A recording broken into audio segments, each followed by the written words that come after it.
Let's share how our foreign clients are getting financing to buy their home in Mexico. There's actually 3 easy ways, Karla. One of them is to take out a personal line of credit or a home equity loan. A second way is that you can get a mortgage with a Mexican bank. It's a very similar process as if you will take a credit in the USA or in Canada.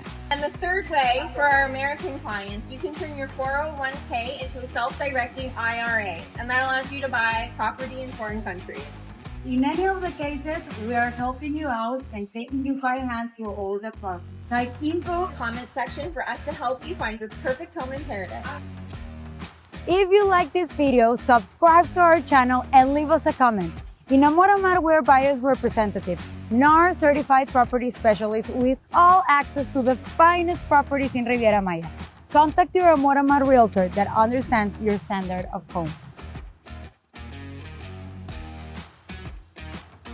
AMORAMAR, your standard of home.